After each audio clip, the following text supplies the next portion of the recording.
Hello दोस्तों, स्वागत है आप सभी का आपके अपने YouTube channel white page exam पर। तो दोस्तों मैं हूं साजिद और आज फिर मैं हाजिर हूं आपके सामने एक और नई क्लास के साथ। दोस्तों आज की जो हमारी क्लास होगी वो होगी हमारी सामाजिक विज्ञान यानी SST की क्लास होगी दोस्तों। और चैप्टर नंबर 6 होगा राष्ट्रीय अर्थव्यवस्था की जीवन रेखाएं। राष्ट्रीय अर्थव्यवस्था की जीवन रेखाएं हैं और दोस्तों आज इससे बनने वाले हम सभी क्वेश्चन हल करेंगे जो आपके प्रीवियस पेपर में आए होंगे। क्योंकि दोस्तों मैं यानी वे पेपर जो क्वेश्चन आपके लिए यानी रिपीटेड है मैं आपको सभी को भी हल कराऊंगा। तो दोस्तों वीडियो शुरू करने से पहले जो चैनल पर नहीं हो चैनल को कर दो सब्सक्राइब, इस वीडियो को कर दो अपने दोस्तों तक जरूर शेयर। और दोस्तों हाँ, एक प्यार सा कमेंट बॉक्स में जरूर टाइप कर देना कि ये वीडियो आप सभी को कैसी लग रही है। तो दोस्तों शुरू करते हैं आज की अपनी क्लास। UP board exam 2023। आप सभी जानते हैं कि यूपी बोर्ड की जो परीक्षाएं हैं वो 16 फरवरी से स्टार्ट होने वाली है और आपका पहला हिंदी का पेपर है। तो दोस्तों उसी को लेकर जोर शोर से तैयारी चल रही है आपके एग्जाम के लिए। हम कंटिन्यू मेहनत कर रहे हैं आपके एग्जाम के लिए। तो यूपी बोर्ड एग्जाम 2023 होगा। क्लास 10 सामाजिक विज्ञान यानी SST होगा। यानी क्लास 10 में दोस्तों हम सामाजिक विज्ञान की बात करेंगे यानी SST की बात करेंगे आज। दोस्तों क्लास कक्षा 10 होगा और चैप्टर नंबर 6 होगा राष्ट्रीय अर्थव्यवस्था की जीवन रेखा। राष्ट्रीय अर्थव्यवस्था की जीवन रेखा दोस्तों इससे बनने वाले आज सभी क्वेश्चन हम देखेंगे कि राष्ट्रीय अर्थव्यवस्था की जीवन अवस्था से बनने वाले लघु उत्तरीय लघु बहुविकल्प यानी सभी क्वेश्चन सभी प्रकार के क्वेश्चन देखेंगे और जो इस चैप्टर से महत्वपूर्ण है वो सभी मैं आज आपको कराऊंगा।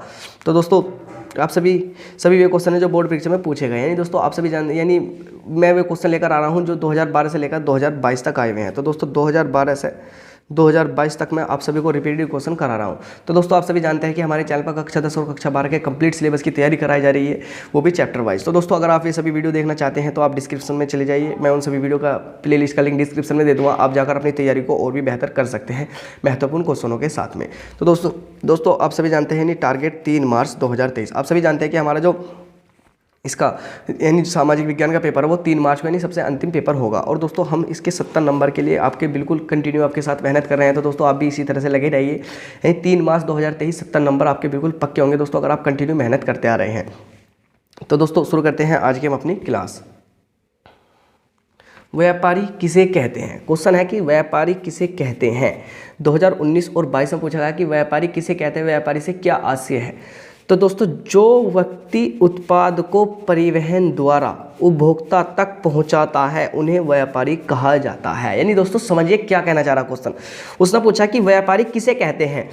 अब दोस्तों ये क्वेश्चन किसी प्रकार से भी आ सकता है, व्यापारी किसे कहते हैं, व्यापारी क्या क्या कार्य करता है, इस तरह से भी क्वेश्चन पूछा जा सकता है। तो दोस्तों देखना व्यापारी किसे कहते हैं।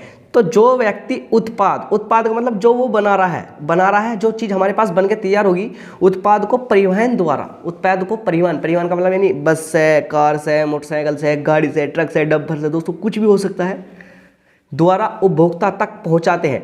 यानी जो व्यक्ति उत्पाद को परिवहन द्वारा उपभोक्ता तक पहुंचाते हैं उन्हें व्यापारी कहा जाता है। उन्हें व्यापारी कहा जाता है। तो दोस्तों ध्यान रखना, जो व्यक्ति उत्पाद को परिवहन द्वारा उपभोक्ता तक पहुंचाते हैं, उपभोक्ता का मतलब है दोस्तों जो उसे उपभोग यानी उसे खाने वाला हो यानी या उसे बेचने वाला हो तो उसे उपभोक्ता कहते हैं। जो उसका कंज्यूमर यानी उसे अपने पास खरीद सकता है, यानी जो व्यक्ति उत्पाद को परिवहन द्वारा उपभोक्ता तक पहुंचाता है उन्हें व्यापारी कहा जाता है। तो दोस्तों ध्यान रखना, जो व्यक्ति उत्पाद को परिवहन द्वारा उपभोक्ता तक पहुंचाया जाता है उन्हें व्यापारी कहा जाता है। अब प्रश्न नंबर 2 है कि सड़क परिवहन के 3 लाभ लिखो। सड़क परिवहन के 3 लाभ लिखो। दोस्तों 2016, 17, 19 और 22 में पूछा गया कि सड़क परिवहन के 3 लाभ लिखो। तो दोस्तों इसके 3 लाभ कौन कौन से होंगे। सड़क परिवहन अन्य परिवहन साधनों के उपयोग में एक कड़ी के रूप में भी कार्य करता है। यानी कह रहा है सड़क परिवहन अन्य परिवहन साधनों के उपयोग में एक कड़ी के रूप में भी कार्य करता है। कड़ी के रूप में कैसे दोस्तों, मान लीजिए आपको मुंबई जाना है दोस्तों, मुंबई नहीं दोस्तों, आपको मान लीजिए US से जाना। तो दोस्तों सबसे पहले आप कहाँ से जाओगे दोस्तों, सबसे पहले आप सड़क के माध्यम से ही आप वहाँ तक जाओगे।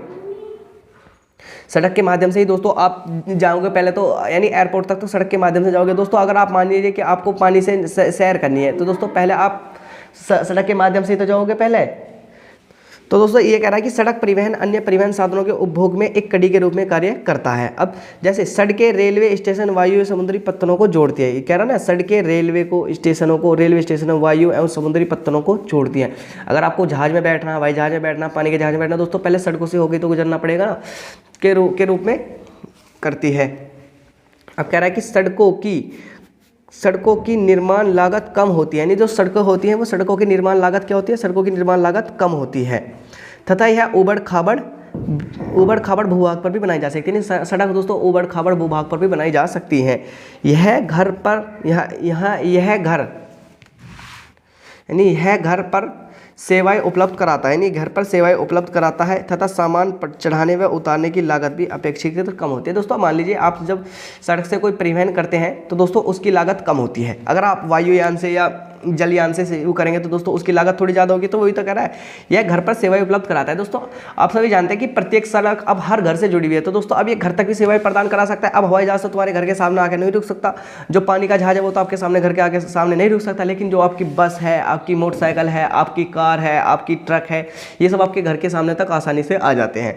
तो कह रहा है ना, यह घर तक सेवाएं उपलब्ध कराता है तथा सामान चढ़ाने व उतारने में भी लागत अपेक्षित कम होती है। दोस्तों आप किसी बस में जाइए और दोस्तों आप किसी यानी एरोप्लेन में जाइए, दोस्तों दोनों में सेम टिकट लगेगा नहीं, एरोप्लेन का टिकट ज़्यादा गुना महंगा होगा। तो दोस्तों बस इस चीज़ का ध्यान रखना है हमें। तो मैंने बता दिया आपको, तीनों कड़ी बता दी है। सड़क परिवहन कम अन्य परिवहनों के उपयोग में कड़ी के रूप में सहायता करता है, अन्य परिवहनों में कड़ी के रूप में सहायता करता है, ठीक है। सड़कों का निर्माण लागत कम होती है तथा उबड़ खाबड़ भूभाग पर भी बनाई जा सकती है, इनकी लागत कम होती है और उबड़ खाबड़ भूभाग पर भी बनाई जाती है। यहाँ यह घर सेवाएं उपलब्ध कराता है, नहीं घर सेवा उपलब्ध कराता है तो सामान चढ़ाने में उतारने में की लागत अपेक्षाकृत कम होती है, अपेक्षाकृत कम होती है। अब दोस्तों चलते हैं अगले क्वेश्चन पर। क्वेश्चन नंबर 3 है दोस्तों, रेल परिवहन पर अत्यधिक सुविधाजनक परिवहन का साधन है तथा क्यों। यानी रेल परिवहन इतना अत्यधिक सुविधाजनक परिवहन साधन है क्यों है, इस पर टिप्पणी लिखो क्यों। तो दोस्तों 2014, 16, 18, 19 और 22 में पूछा गया है क्वेश्चन कि रेल परिवहन कहाँ पर, कह रहा है रेल परिवहन कहाँ पर। दोस्तों ध्यान रखना कहाँ का है, रेल परिवहन कहाँ पर अत्यधिक सुविधाजनक, यानी अत्यधिक सुविधाजनक परिवहन है का साधन है तथा क्यों। तो लिखिए, तो दोस्तों भारत के उत्तरी मैदानों में रेल परिवहन अत्यधिक सुविधाजनक परिवहन है।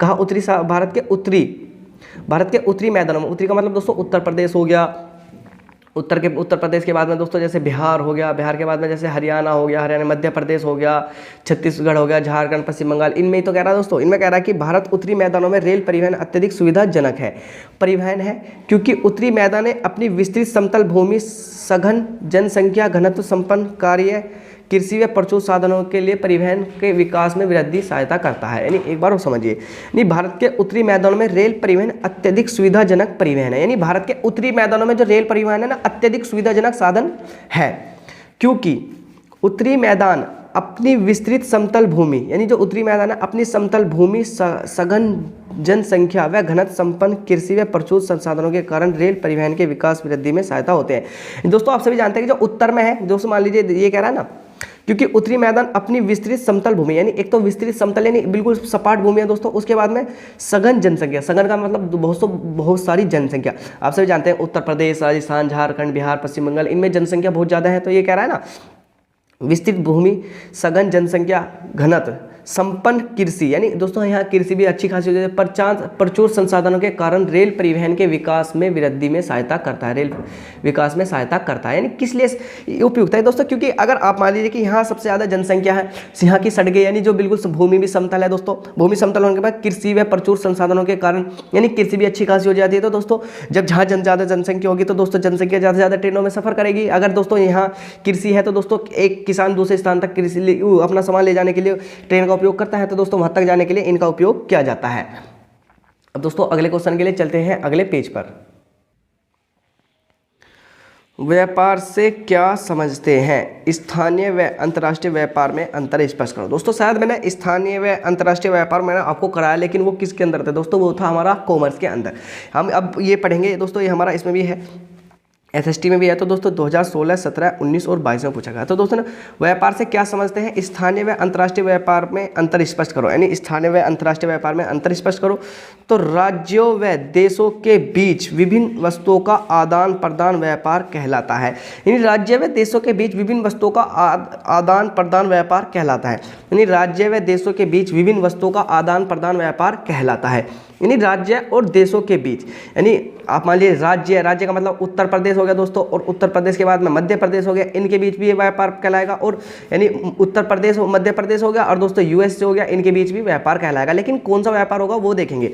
राज्य, देश व विदेश के बीच विभिन्न वस्तुओं का आदान प्रदान व्यापार कहलाता है। अब देखते हैं स्थानीय व्यापार। दोस्तों सबसे पहला है स्थानीय व्यापार।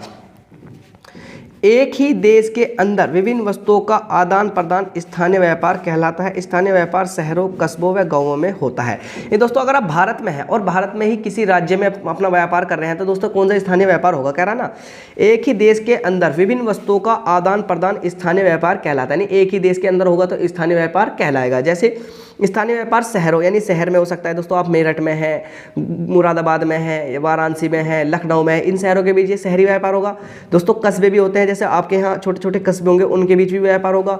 वह गाँवों में होता है। तो ध्यान, स्थानीय व्यापार शहरों, कस्बों व गाँवों में होता है। स्थानीय व्यापार कहाँ, गाँव, शहरों और कस्बों में होता है। अब अंतर्राष्ट्रीय व्यापार देखते हैं। दो देशों के मध्य विभिन्न वस्तुओं का आदान प्रदान अंतर्राष्ट्रीय व्यापार कहलाता है।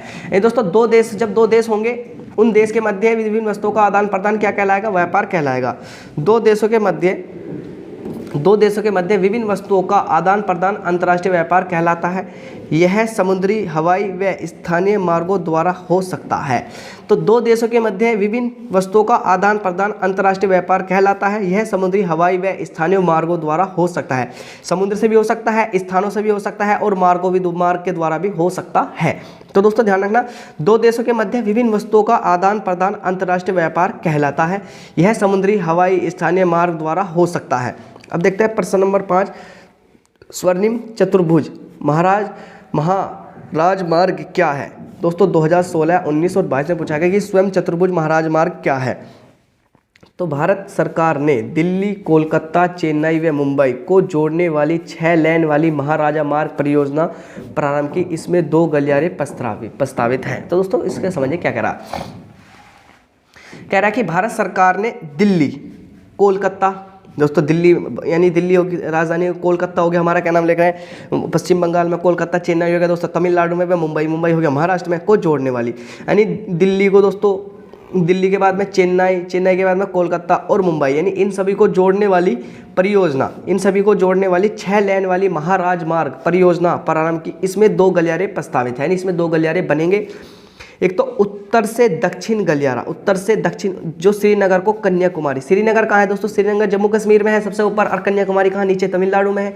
तो एक तो उत्तर से दक्षिण गलियारा जो श्रीनगर को कन्याकुमारी से जोड़ता है, तथा द्वितीय पूर्वी पश्चिम गलियारा जो सिलचर तथा पोरबंदर, सिलचर कहाँ है दोस्तों, सिलचर तो असम, सिलचर दोस्तों कहाँ, सिलचर तो अरुणाचल प्रदेश में है, और दोस्तों ये सिलचर दोस्तों असम में दिखे शायद, पोरबंदर को जोड़ता है। तो दोस्तों ध्यान रखना, एक तो उत्तर से दक्षिण गलियारा जो श्रीनगर से जम्मू कन्याकुमारी को जोड़ता है, तो दूसरा उत्तर से पूर्व से पश्चिम गलियारा जो सिलचर से पोरबंदर को जोड़ता है। तो ध्यान रखना, यह 6 लेन वाली सड़क होगी जो दिल्ली, कोलकाता, चेन्नई, मुंबई को आपस में जोड़ेगी। दोस्तों इसमें 2 गलियारे प्रस्तावित है, एक तो उत्तर से दक्षिण जो श्रीनगर को कन्याकुमारी से जोड़ेगा, और दोस्तों दूसरा पूर्व से पश्चिम गलियारा जो सिलचर से पोरबंदर को जोड़ता है। अब दोस्तों हमारा अंतिम क्वेश्चन है कि वायु परिवहन क्या है। वायु परिवहन के किन्हीं 4 गुणों और 2 अवगुणों को लिखो। वायु परिवहन के किन्हीं 4 गुणों और किन्हीं 2 अवगुणों को लिखो। 2014, 16, 19 और 22 में पूछा गया।